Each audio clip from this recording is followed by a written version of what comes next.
Thank you so much for joining us today. It looks like we do have a pretty good group that have joined the call. We are sharing today a webinar from Remind, supporting two-way texting in your district with confidence. I'm so grateful to have our partner in Leon County joining me today. Wanted to introduce ourselves real quick before we jump into the material. I'm Karen Murphy, Regional Sales Manager here at Remind in the South, former teacher as well.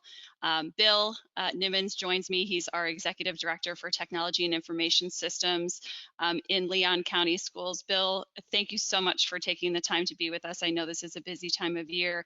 Can you say hello and quick share a little bit about your responsibilities within the school district? Absolutely. First, thanks for inviting me to do this.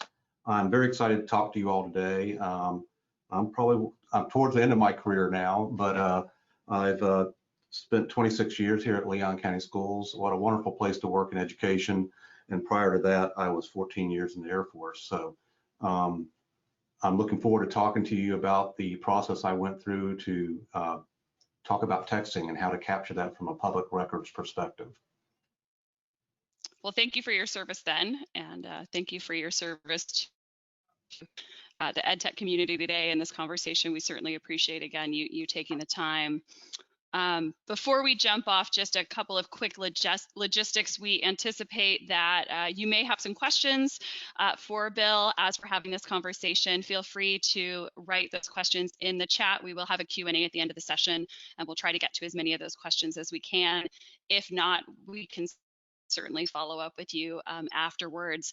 We will also be following up with a recording and additional resources, and do make time at the end to complete our exit survey. That will help us, again, follow up with any questions or outstanding comments that you want to share with us and that you'd like us to share with Bill as well. We're going to go ahead and turn our cams off so we're not distracting during the session, and get right into it.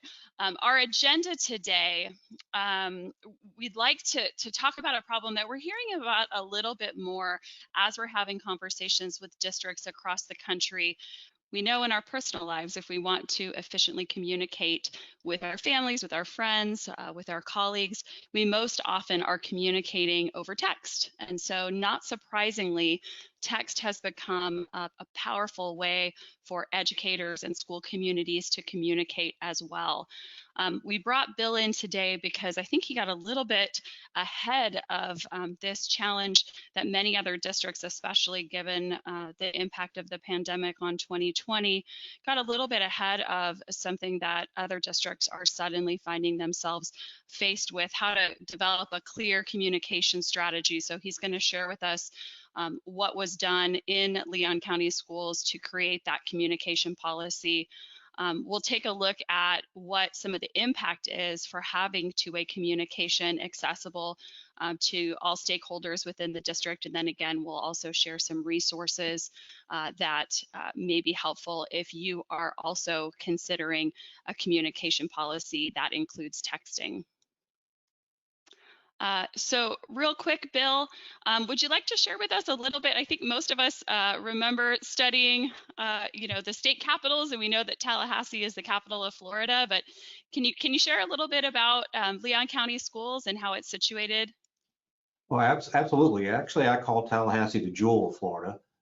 That's just because I love living here. It's got a wonderful year-round environment and great people. It's a small town, but it's actually a city. We have almost 33,000 students, 48 sites, K-12 sites out there. And then of course, you got your special sites. Over 2,000 teachers, and we've been with Remind since 2018. And I remember those early conversations. So when Remind launched about a decade ago, it was really to help teachers so that they would have an efficient way to communicate in the classroom without having to divulge their personal contact information. So data privacy and security was always one of our top priorities. But back in 2018, when you and I were first talking, there was a very specific challenge that Leon County Schools was looking to solve. Can you share a little bit more about what precipitated our conversation in January of 2018? Absolutely. Florida is what we call the Sunshine State, and it gets that from not just the sun, but of course that government, state government, county government, local government are out open in public, that anything that we do should be transparent to our constituents out there. So I had been looking for a long time because, to be quite honest, we weren't compliant with public records laws, and specifically in regards to texting. That's what got me down to this point.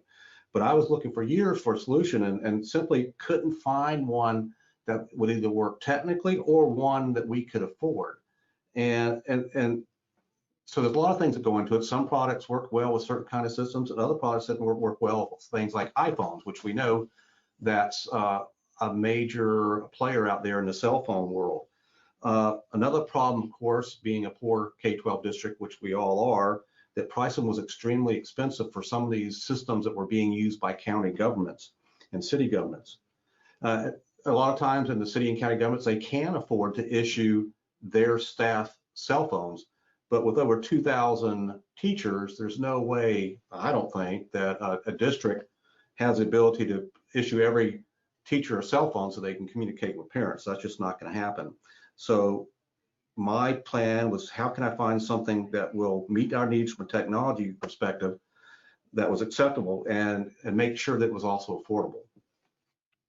Yeah, thinking of those 2,000 teachers, what would you say to the IT director that says, well, why are teachers texting at all? We communicate at the district level, and I know, and obviously in the last year we've seen some remote learning happening, but even prior to that, why would it be necessary for those teachers to be communicating with their students or with their parents when they're not in school? Well, here's a reality that I learned, and if you might find slightly different numbers or whatever when you Google it, but over 95% of adults own a cell phone. And that was shocking to me. I didn't realize it in the United States. And people are texting because that's what they do. It is, in my view, the primary form of communication being used today. Emails gone to the side, and for whatever reason, no one wants to make a phone call anymore. So texting is the way that people simply communicate today, and you just have to recognize that fact. And so what would you say was the policy of Leon County or the state of communication prior to our partnership? Well, I would say our policy was that of most all of them, all other K-12 districts.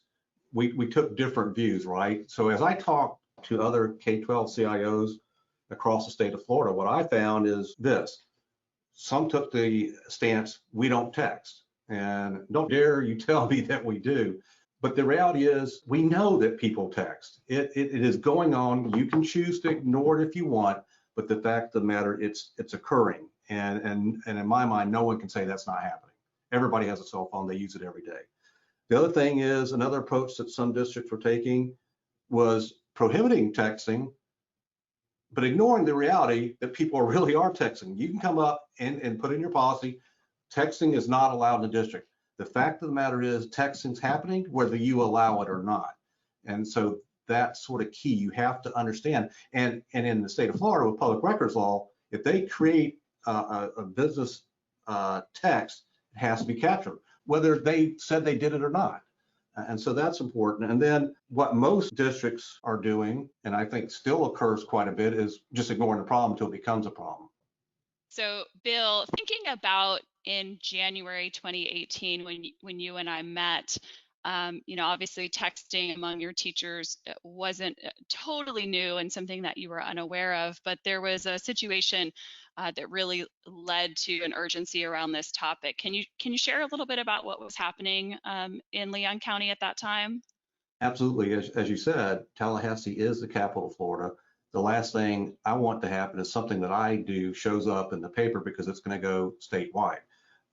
Luckily for me, and not so much for the city of Tallahassee, what I was fearful of happened to them, where the Tallahassee Democrat asked for text messages between two people, and one was able, the non-government person was able to produce the text, but the city was not able to produce their text, and so they were sued, which came with a fine and oversight for 3 years, if I'm not mistaken. So I just didn't want to go down that path. I'd been looking for a solution for texting for a while, and I'd almost given up. And this happened. I said, I really got to figure something out here because I do sit in the Capitol. So, and I thought, as in this article here, one of the things that Mayor Tallahassee said exactly matched what I had been experiencing. I'm just going to read it. We quite frankly, prior to this point, grappled with capturing text messages, particularly on personal devices. That, however, is not an issue unique to the city of Tallahassee. This is an overall issue for the state of Florida. He was absolutely right. It's an overall issue for everyone, no matter what part of state government, city government, county government, school board, whatever. We're all grappling with the same issue. There's not a single great solution to this problem. Yeah, so prior to having a resource that you could, log into a dashboard and just pull the records on your own, like you can in Remind now, what would that have looked like if you got a public records request that you needed to produce a conversation that happened between two individuals prior to Remind? What would that have looked like? Well, we actually had that happen, but I also have to give you a little history. When it comes to public records, because the vast majority of the public was familiar with emails, typically what they would come in and say, give me all emails between this person, that person, from this time to that time, talking about this subject. That was pretty common. We had not, until this came up a little bit after this point, had gotten any requests for text messages, which surprised me because I was expecting that to happen any day. But finally it did happen, and luckily for us, the person that they requested the text messages on had them on the phone, but it was a very laborious process of trying to print them off. Also, remove personal messages from the business related messages that are out there. And that's sort of key because you're not required to give your personal text message, but if you do it on your personal phone, guess what's all mixed in all those text messages, or could be. And so that is something you have to look out for. And I'm sure school administrators and teachers would love to give up their personal devices to the technology director to do screenshots. That's probably goes over really well. Yeah, you're absolutely right. It does not go over well. All right. So let's talk about the solution. Obviously, you have a challenge here. Ideally, you'd be able to put some kind of a system in place to retain records and to be able to capture text messaging that's happening in the district. And so Remind being part of that solution, I would love for you to share with us what your development of a communication policy looked like. We, having worked with districts around the country, I think I've heard everything on the spectrum, from technology directors that will say, we think it's great that our teachers give out their personal numbers and text. Maybe we're a small community and we're not as concerned about the liability, all the way to school districts that don't allow two-way emailing. So can you share with us a little bit about how you crafted your policy and what was important to you when you were developing your communication policy going forward? Well, absolutely. And I met with executive leadership, and their initial approach, their thinking was, well, just say that texting's not allowed. And then I went through the process of explaining, well, that's really not true, because I sit there and I look to the right of one person and said, have you ever texted this other person about business? And they said, yes. And then at that point, everybody understood, yeah, we do in fact text business all the time. So taking that kind of approach would not work. And of course, as we talked about up front, texting is a very efficient way of communication. That's why we all use it. And you know what? Everybody does it. Even my 80-year-old mother does it. So texting is just here to stay, and we have to deal with it. So after this incident, I talked about it reinvigorated me to find a solution, but I needed a solution that would work for all staff members, and that's including teachers, because teachers interface with parents. They talk about that child. And so anytime that's business related, you've got to be able to capture that kind of thing. I needed something that would not be onerous for them to use. It's something that they could easily pick up, and needed to be able to capture text message no matter what kind of device, whether it's an Android phone, iPhone, whatever it might be, an iPad, it doesn't matter. I needed something that if they use it for texting, that it would capture that device. And Remind met our needs in the three things I just mentioned. With over 2,000 teachers in Leon County schools, we already had 800 teachers using Remind. They picked up the free version of Remind, been using it for quite a number of years. And I remember, Karen, when you mentioned that to me, it shocked me. I did not know that. And I said, well, that is fantastic, because that's almost half of my users right there. I don't have to really train. The other thing that was important, that, Remind archives everything that goes on, including any messaging that goes on, and it works on any web-enabled device, whether it's Windows, Mac, Chromebook, iPhones, because I don't know if most districts are like us, but we seem to have one of everything. And so I needed something that, because someone used a different tool or device, that they would be unable to use it. That was important to me, that regardless of the device they use, that would not be a problem. Remind, as I said, was popular for our teachers due to its ease of use, and because they could communicate via texting with parents without having to expose their personal phone numbers.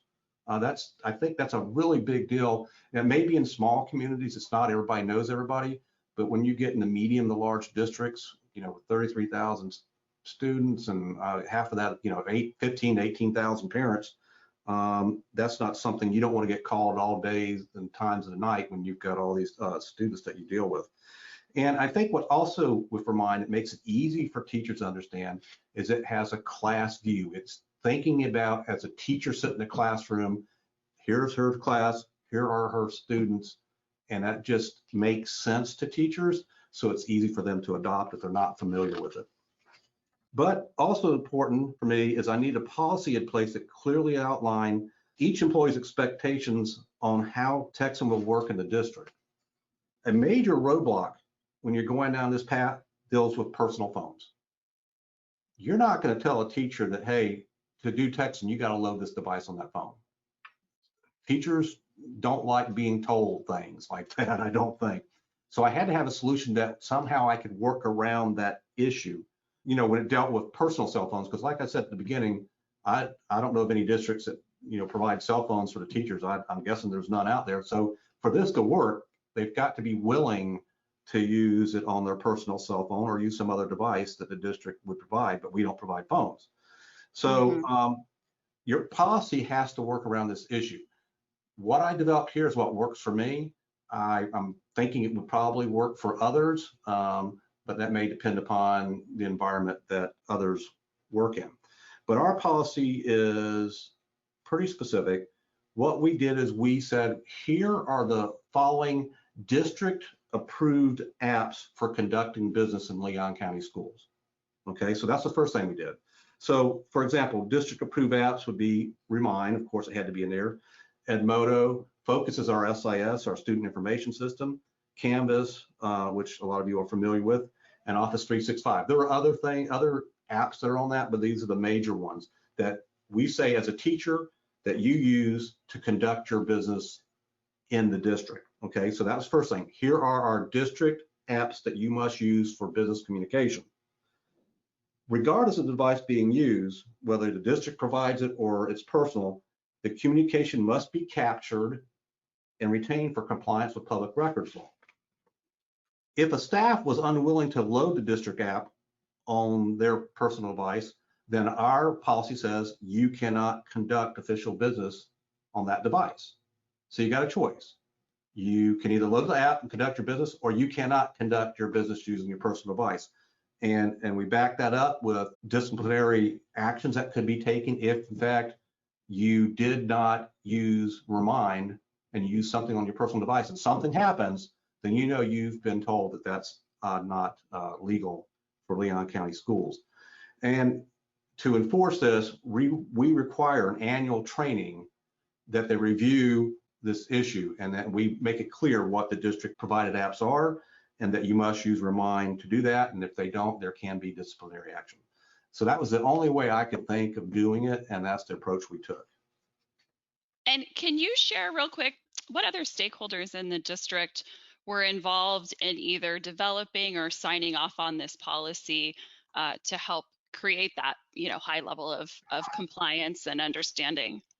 Well, high level involvement has to be from the superintendent down, because when you start dealing with 2,000 teachers and you don't approach it the right way, there can be a lot of problems associated with that.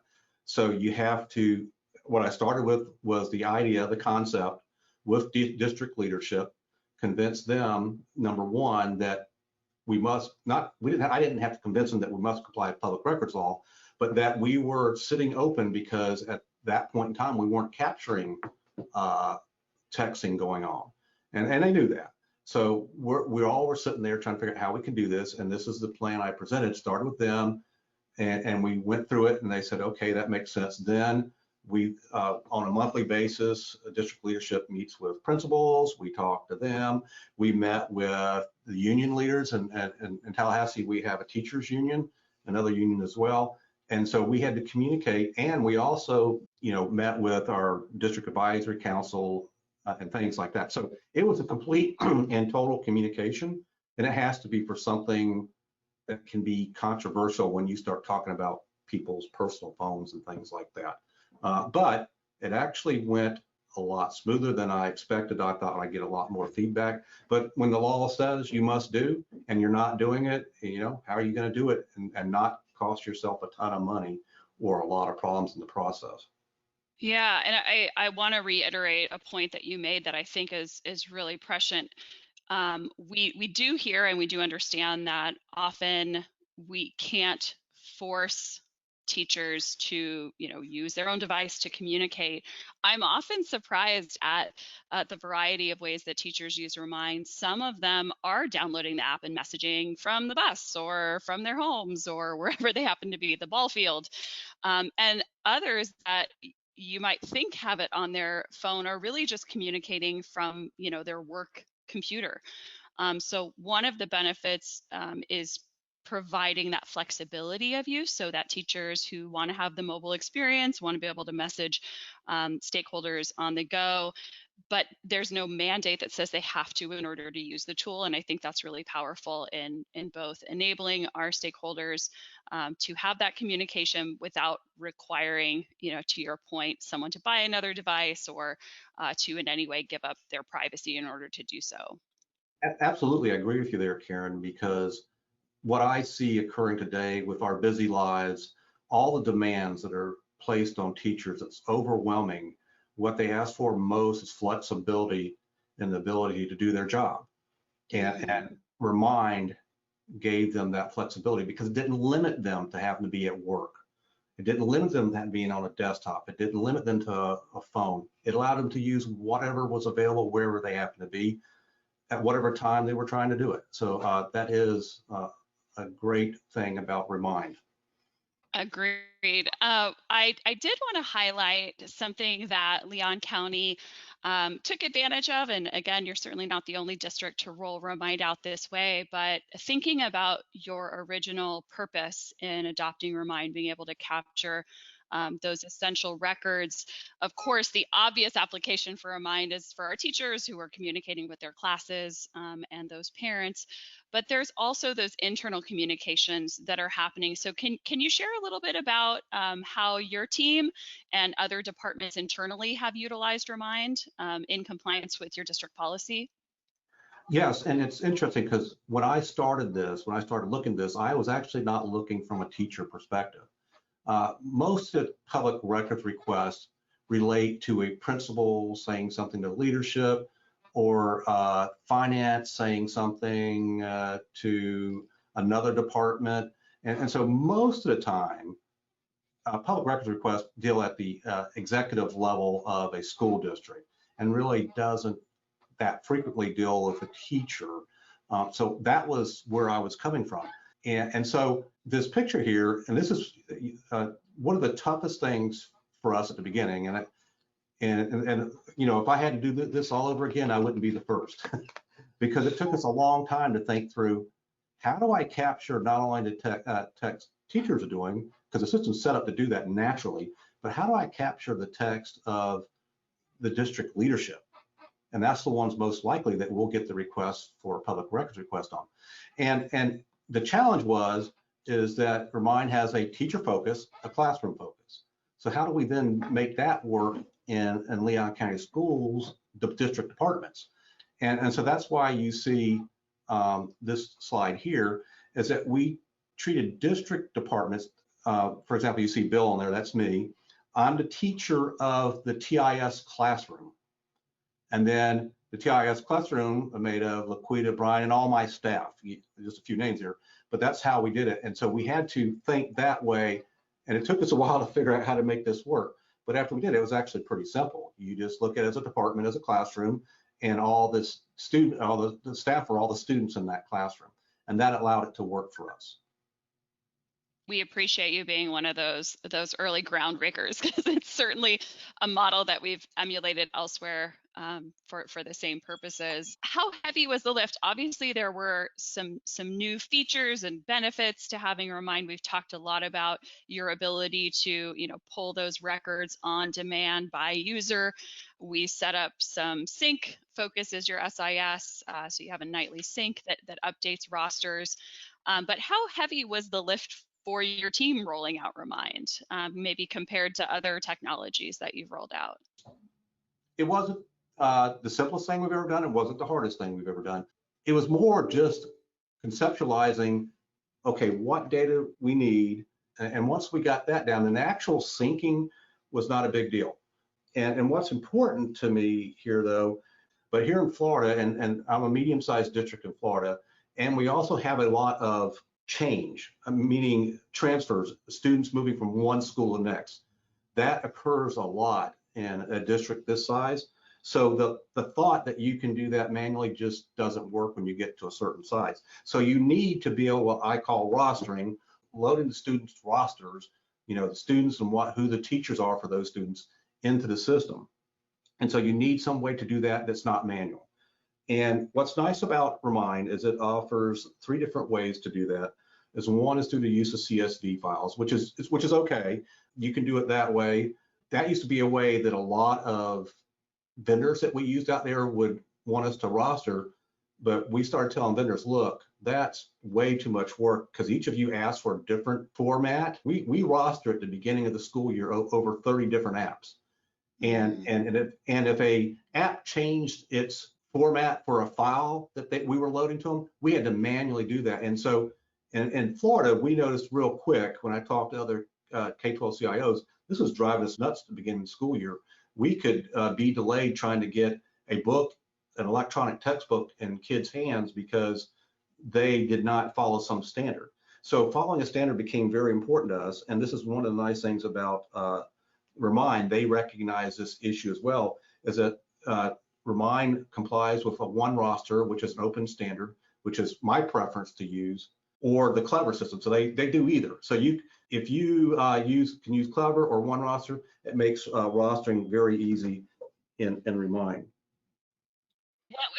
What was your uptake like with your teachers, knowing that there are a lot of resources out there? What kind of feedback have you had in the last few years from the classroom level? Do you hear that at the district level?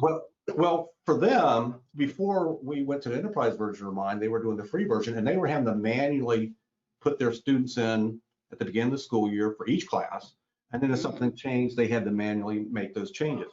Once you start doing rostering, when a child changes on you, moves from one school to the next, within 24 hours, that child shows up in the Remind classroom for that teacher. So they don't have to keep up that stuff anymore. So it was a big hit. I mean, it takes workload. Anything you can do to take the workload off an overworked teacher will always be successful in my mind. And so this is what that did.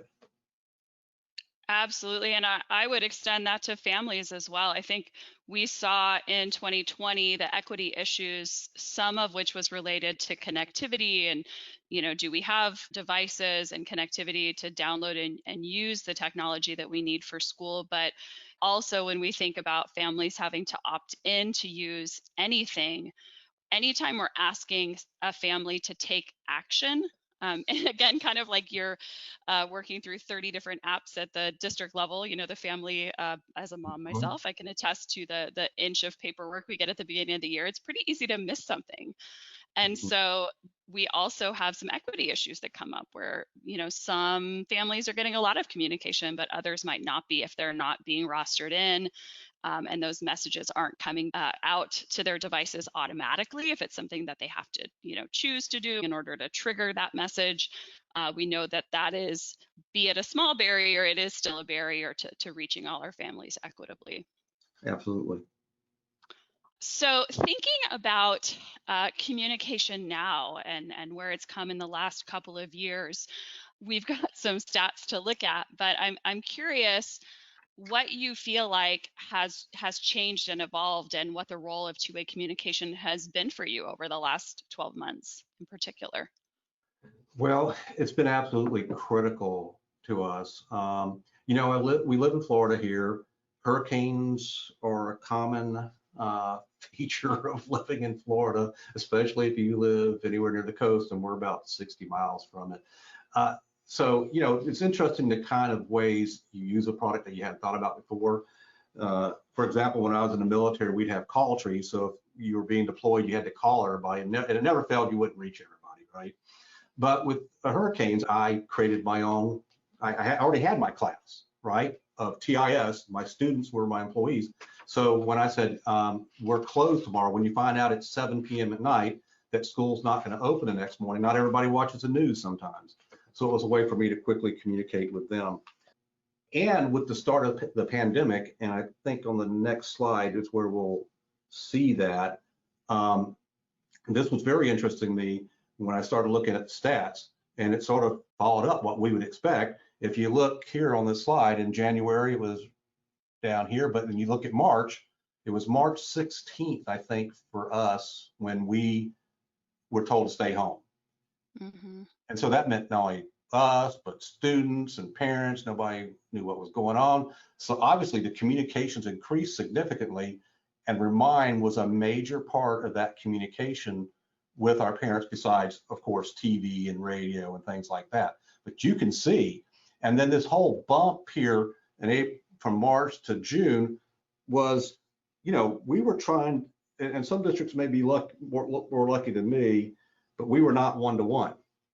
And so when this hit, we went from suddenly, brick and mortar to digital teaching overnight, giving out every computing device we had for those who didn't have anything at home. Mm-hmm. And so it was a lot of nights of lost sleep. So this made it easy to communicate to parents what was going on. We had to define what our different ways we had a hybrid approach. We allowed some kids that still wanted to come to school. So there was many different things, and parents needed to respond, what their choices were. Remind simply made that communication to the parents a lot easier. And another thing for us, and it's always been a major problem in our district, and I suspect we're probably not the only one, is that when you go to call a parent, and especially in a district where it's called high mobility, where you have high mobility from parents moving around, those numbers, when you try to reach someone via a phone call, that is not as accurate as you hope it would be. I think parents call the school. Some parents don't want to be communicated with, and there's not a whole lot you can do with those parents. But for those that want to be, they call the school and say, hey, I'll update my number. Well, the registrar at that school, the only thing I can get is to get really busy. They intend to get to it, but don't get to it as soon as they need to.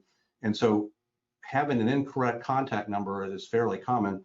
And so when we use Remind, of course, that rostered via email those parents, and then so it sets up that phone number that's unique. And that's how Remind works. When they join, the teacher joins the account, it gives it a unique number for that classroom. And so that's how they can connect and move on from that point. So that helped with us reaching parents that previously we'd been unable to reach because we did not have the correct phone number for them. Yeah, really common problem with making sure those numbers are updated. I know most districts spend a lot of energy, especially leading into a new school year, trying to get that updated.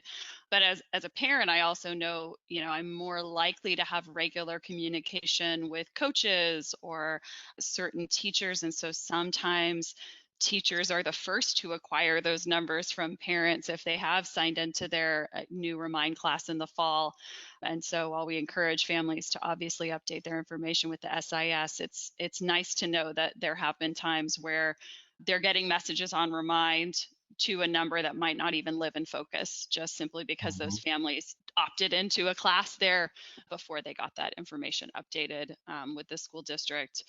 We went ahead and grabbed a couple of examples, just a handful of communications that went out recently in your district to show just the variety of communication that happens on Remind. The first example there you can see is Quizlet, and you also mentioned, Bill, that you're using some other resources like Canvas and Office 365. Those happen to Mhm. be partners of ours, where those are resources that are integrated directly into Remind. And of course, we added video integrations this year, like Zoom and Teams and Meet, and then also have some new partners like Screencastify to help with those folks that are doing synchronous or asynchronous learning. But here we have a teacher that's sharing out Quizlet assignment. Again, this used to be kind of the and then some when it Mhm. came to instruction, and now for many of us this is the new way of being, that students may not be in the classroom full time and they may need to have regular communication with their teachers. The bottom left is probably That a never message that happened. I know, I'm sorry, but I got a lot of these messages as a parent, especially in March when like major platforms were going down across the country. I think everybody had some experience with, Absolutely. everybody, I mean, right? And understood, I think YouTube and Netflix went down too. So when other systems fail, whether it's the phone system or the LMS, or I don't want to name names because I think they all had trouble at one point or another, being able to shoot out a quick text message on Remind has saved a lot of us the headache of messaging the teacher incessantly about whether or not the platform is Right. down. And then here we have a teacher sending out pictures of pajama day. In a non-pandemic world, we see a lot of like field trip pictures that are being shared, which working parents appreciate if they can't quite make it. And then on the right hand side, you can see attachments being shared on Remind. I know, again, speaking from personal experience, when our district shut down, usually when districts close, it's a pretty short message. There's a hurricane coming. We'll let you know when we know more. And there were a lot of questions to be answered, like how are meals going to be distributed? Like you said, Bill, how are devices being issued? How are teachers learning? They'd already been released for spring break, and we needed to provide professional development. So, what's to be expected on that side? And so one thing I noticed from our district administration is an increase in attachments, even from the administrative level. So here's Mhm. a PDF with FAQs for things that you should know about how our remote learning is going to shift and change in the coming semester. A lot more critical information that needed to be shared almost on a daily basis. We've opened up new nutrition sites, and here's information about how to access those meals. Things that we hadn't anticipated needing 24 hours earlier. So it's been interesting to watch how incredibly nimble, and we're so grateful for all of you administrators and teachers who've been so flexible this school year, and really truly just finding a way and making it work every day. It's been really inspiring to be able to see how people have used our tools to really uplift their communities. So, couple of questions that have come in on the chat that I want to make sure that we get answered. And I know there's probably more that we won't get to. So again, if we don't get to your question, I apologize, but we will be sure to follow up with you individually. First question here is I'm going to have Bill take this one. Why did you choose Remind specifically? Our teachers use a lot of different apps, and we have been hesitant, to mandate just one. Well, you're right. I mean, teachers, and I've seen it used in Leon County schools, they probably use thousands of apps, and it is hard to set on one. But what made it easy for me, like I mentioned earlier, is that when you, Karen, came in and showed me the number of students, a number of teachers that were already using Remind, it's a product that works very well. It was an easy sell to me. And then combined with your ability to automatic roster, that was sort of, and you archive everything, and then I can retrieve a text between two people centrally, for public records requests, that was sort of the selling points for me. I think it's really powerful to have that teacher buy-in. When you get the teachers on board, they're often our best source of professional development because they know exactly how Remind or any other tool has worked in their building with their community, and that means a whole lot more than anything that you or I can say, Bill. Teachers are our on-the-ground experts, so having them enrolled in Remind prior to adoption is critical. Here's a question we get a lot, which is Remind FERPA compliant? So we will share in the resources our trust and safety page. We are iKeepSafe certified, which is a third-party certification that we go through each year. We also have recently undergone an ISO 27001 certification, which is above and beyond what most educational technology applications go through. That's something that we have taken on ourselves. Obviously, data privacy and security are and will remain top priorities. So you can rest assured that we do work with districts to ensure that they are also FERPA and COPA compliant in their use of Remind. Related to that, Bill, I'd like you to take this one. Someone asked, what kind of data sharing agreement do you have in place with Remind? Well, first, let me say, after what you just said, is that from a IT perspective, when I'm looking at different systems out there, I have to evaluate the privacy policies of an application before it's used in Leon County schools.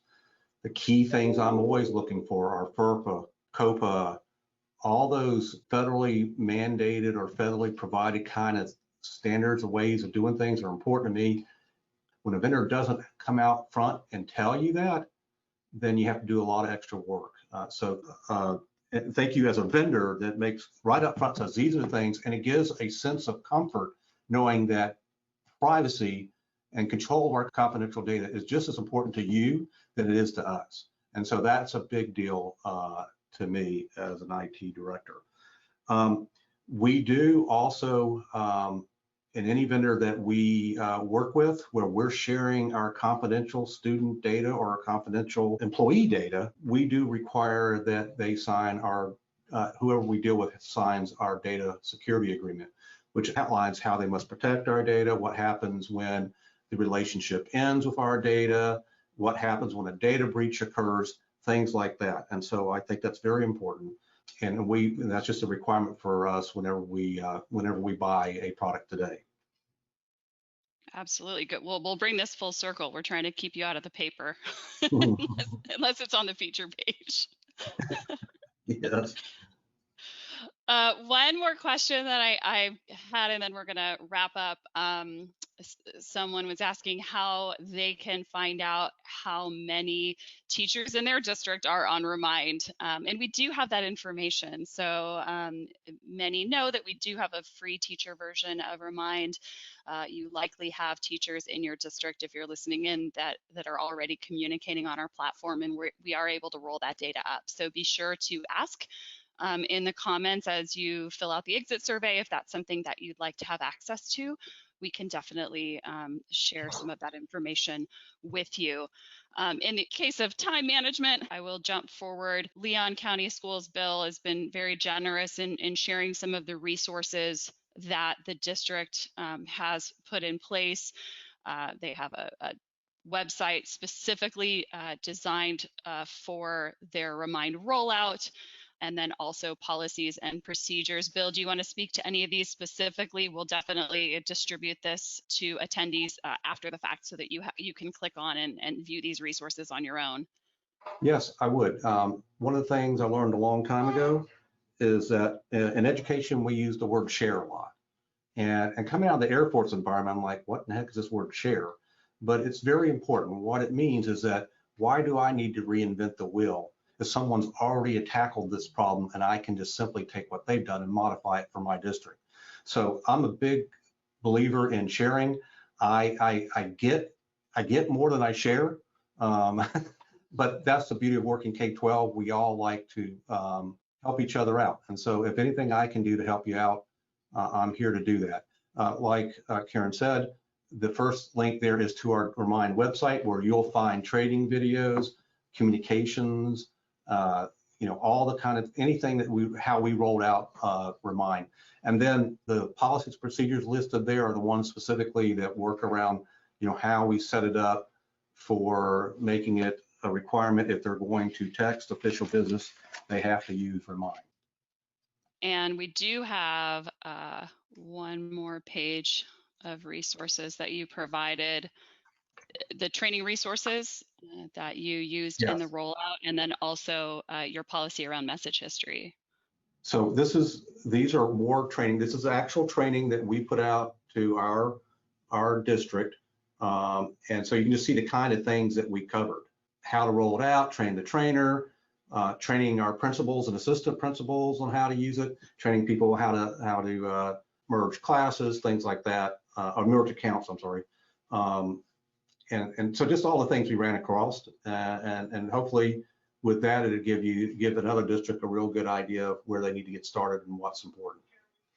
Absolutely. And it's worth noting here that we do have a success team that works with all of our districts in helping to ensure that you have the training that's needed, whether that be, well, at this point, we're not doing in person, but at the moment, we're doing webinar trainings. We also have some new on-demand resources, both for administrators and for teachers, to allow people who are extraordinarily busy and have a lot on their plates to learn and gain those best practices as they're rolling out a new tool, or if they're a seasoned Remind user, but maybe want to explore some of the more advanced things like translation or attachments and so on. Lastly, I'll just end with a way to connect with us. If you're interested in learning more about the Remind plan that we've talked about today, trust and safety obviously is significant to today's conversation and always when we're talking about communication between stakeholders. And we do have additional resources, some of which are relevant even on that free teacher version. So please feel free to explore those pages. And thank you all for joining us today. We definitely appreciate your time. We know you have a lot on your plates. And again, we thank you for your work with students and families in a challenging but extraordinary year to celebrate teachers and administrators for all their hard work in their communities. We applaud you and we thank you. And thank you, Bill, for taking the time to chat with us today. I think folks will benefit greatly from your sharing. You're welcome. I really enjoyed it. And most importantly, I appreciate a product that teachers love and made the implementation easy. Thanks, everybody. Have a great afternoon. Bye now.